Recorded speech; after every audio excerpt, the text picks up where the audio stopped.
do that. But you can't deny that you had a role. Of course, I was appointed prime minister, so I had to do something. And you've guided Israel well. I didn't guide Israel. I guided myself. I never guided Israel. Do you fear for your country? Oh, I always feared. I always. Not only now. That state does not yet exist. It's a beginning only. Thank you very much, Mr. Ben-Gurion. So we finish? No, not yet. No, another 10 minutes. They still became 20 to 8. Now it's 30 to 10, so it's not yet 2 hours. Shalig Moyer. Shalig Moyer? All right. All right, I'm ready. You go home and all this stuff.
Wow.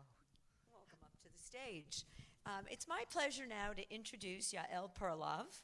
Yael produced and edited the film and is a 2-time winner of the Israeli Academy Prize for Film, a laureate of the Art of Film Prize of the Ministry of Art and Culture, and a senior lecturer in film and television department at Tel Aviv University. Currently, Yael, though, is an Israel Institute visiting artist right next door in North Carolina at Duke University. Welcome, Yael, and I hope you'll be okay if we ask you some questions about your life and about the film. Go ahead.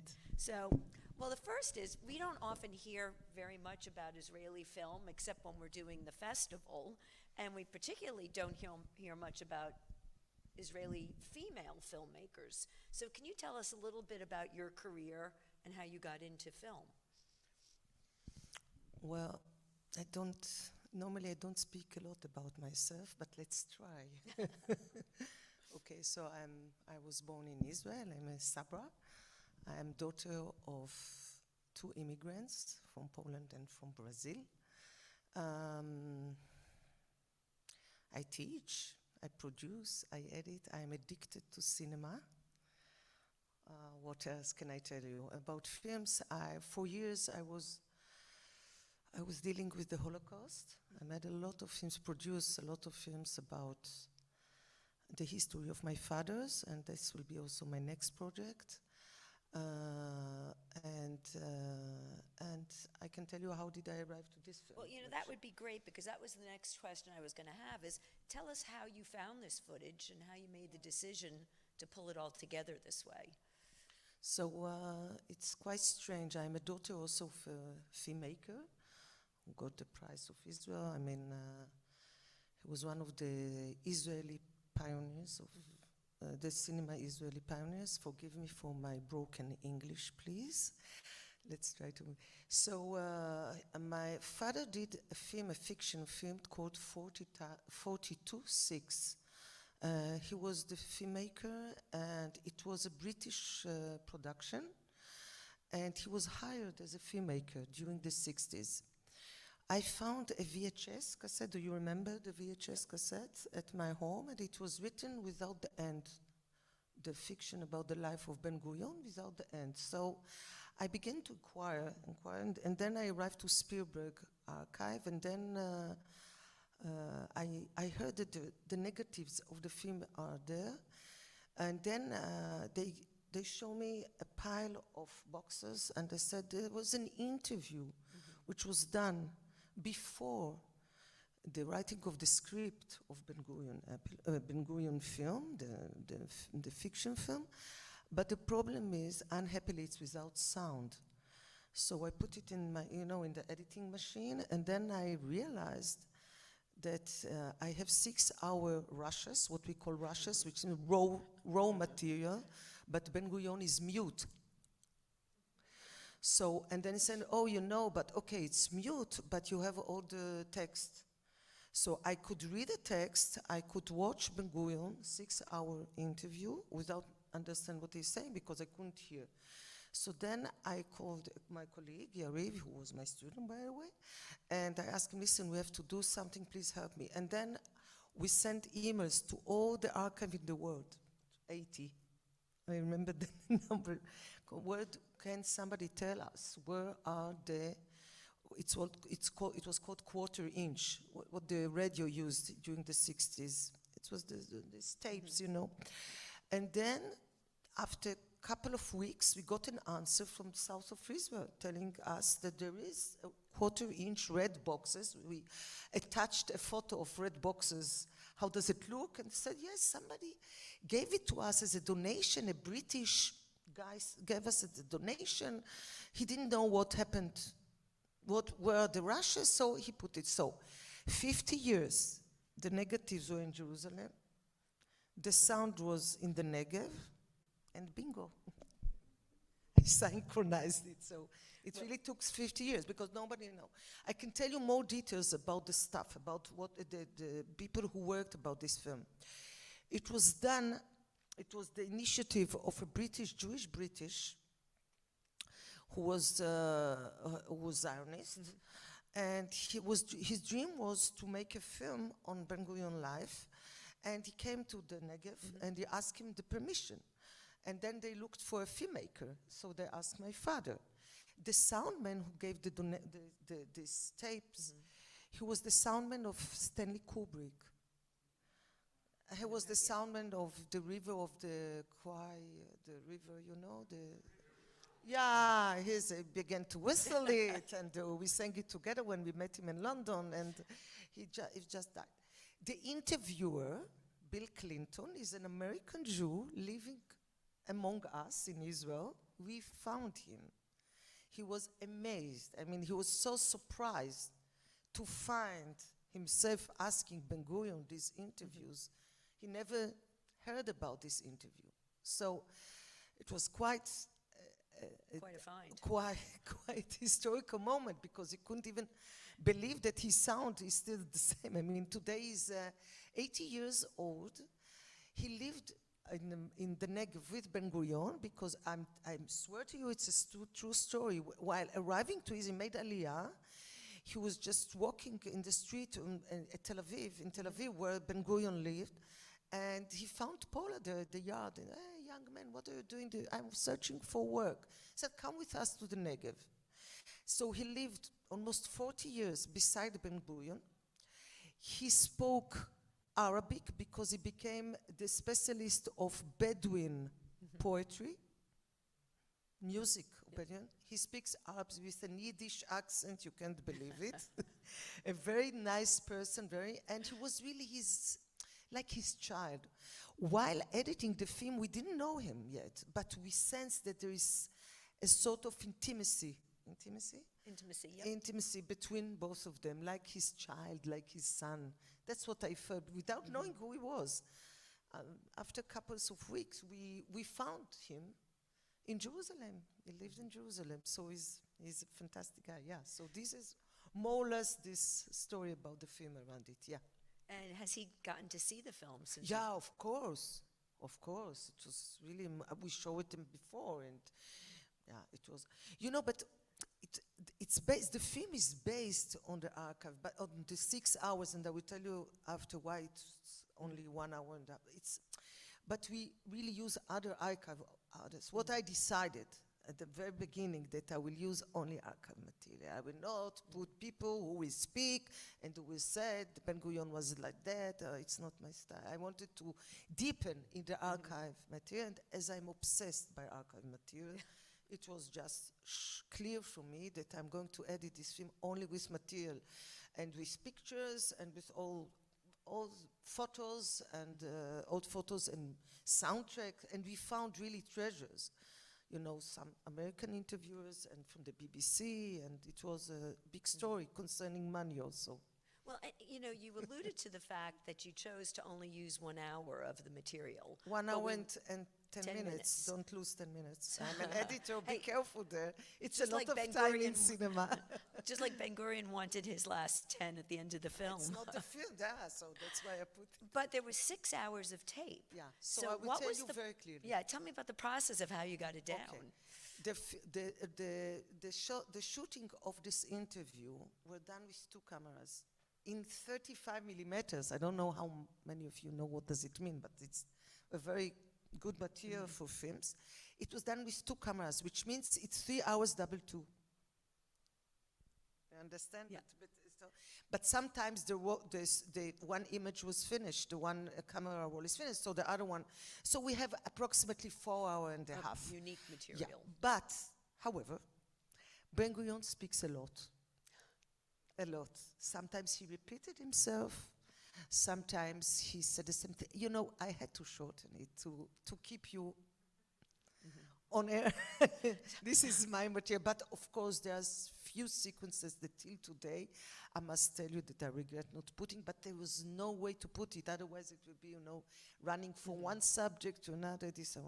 One of them is China, speaking about China and the power of China. The other subject is the future of Europe. He was convinced that Europe will be united, which I was shocked to hear that. And the most painful sequence that I couldn't find a way to put it is the Eichmann trial. So because he was the one, I just want to say something that he said in the interview. He said, I opened the trial to the communication, to TV, because he hated TV, he didn't want to hear about TV. He said, I will open it to the Israelis, and then I will close it again. I mean, after his death, they put him, yeah. Well, given so how you this feel... was very important for me, but unfortunately, I couldn't find a place to put it, to edit, but I have it in Well, since there are parts that you do seem interested in being able to show and talk about, do you think there is going to be an opportunity for us to see more footage from those interviews? Yeah, but not as a whole film. It will be excerpts of this, because this was the aim of the producer. He didn't think of making a film of it. It was written for the fiction film. And I will show you an excerpt of 1 minute and a half. You remember at the beginning of the film, he speaks about the visit of Herzl in his village. We're going to talk about your dad. Yeah, so my father recreated, you know, so I prepared a short segment of it, so you will see it on screen. But what was your question, as Ben said? What was the first question you asked? Whether we're going to get to see some more of the footage that So you'd there like. are some excerpts that I edit, and unfortunately, for example, there is a fantastic scene of the enterrement, when you put some levaya. Funeral, the funeral, which was the end of the film, and then the TV, the German TV and the French TV asked us to put something more optimistic. So we decided to finish it with humor and not with, but the funeral was something extraordinary, interesting, because it was just it was in December. It was 3 months after October War, 73. And you see Golda Meir, you see Peres, you see Diane, just said with sad expression, no words. He refused. He wrote it very clearly. No speeches, no gun. So just stare at the grave, and nothing happens. I mean, that's why we put it at the end as a final title, because we wanted to respect and to put out this. So these are scenes that are out there that we can. So I apologize on behalf of myself and not putting it. I But do it's wanna- optimistic. I want to I get to think. the clip, though, that you mentioned, so I'm going to ask the question that triggers it, which is that, you know, I understand from our conversation last night that you're part of a filmmaking family, and you've already alluded to the fact that your dad was a filmmaker, and I know you have 2 children who are Yeah. also now in the creative field and in filmmaking. Yeah. So can you give us a little bit more detail about how this film relates back and was how it impacted the film your father made? I have no answer for this. I mean, all what I learned in my life is dedicated to my father. I mean, I'm his daughter, and I try to give it as an heritage to my children. But it's difficult for me to answer this question. Okay. But I'm very much influenced by my father. Well, let me ask you maybe an easier one. Yeah, please. Tell us what you're going to do next. What are your current projects? What do you want to focus on? So if you can just change the image there, we planning to show you the, oh, nobody is there. Yeah, they didn't show the clip from your dad either. And I didn't, okay, so this is, I will show you. So can you kill the lights, please? I just want to speak 2 words about this. Okay, so this is my next project. It's called The Partisan with the Leica. You know what is Leica? Camera. So this is him, and this is his wife. And it's a great story. I found a lot of pictures, not film, but a lot of pictures, photos of a great photographer and a great man who was a partisan during the war in Poland. He came from an assimilated Jewish family. And this is an auto-portrait he did with his wife. You see his wife behind? She's, he saved from the ghetto. He was from Lvov, which now is Ukraine. And he just took her from the ghetto, from a very Orthodox family. They lived in Ramat Gan for 50 years. Nobody knew their story. Well, he was part of the partisan group called Armia Krajova, which is non-Jewish group. He was not part of Jewish. Nobody knew that he was a Jew. He saved 7 Jews during the war, and only at the end they discovered that he was a Jewish guy. So it's a film based only on photos of him during the war, because what interests me a lot is the fact that the life of the partisans are not very known, except of this folklore, you know, making potatoes and singing around the fire. And I wanted to show other things because they were very, very brave people who tried to resist. So that's it. We'll look forward to seeing your next project at one of our future film festivals. It will be in, And on next that year. note, I want to thank you for being with us today to share the film, to share a little bit about yourself. And I know everyone probably has more questions, so please feel free to ask Yael when we're outside in the lobby, any questions you might have. And I also want to remind you about tomorrow night's film, which is the kind of a remastering of an older film called Hester Street that we will be showing at the Narrow in Norfolk. So thank you all for coming. Tomorrow we'll have Hester Street with a conversation led by Rabbi Panitz, and that's it for today. So please feel free to meet Yael.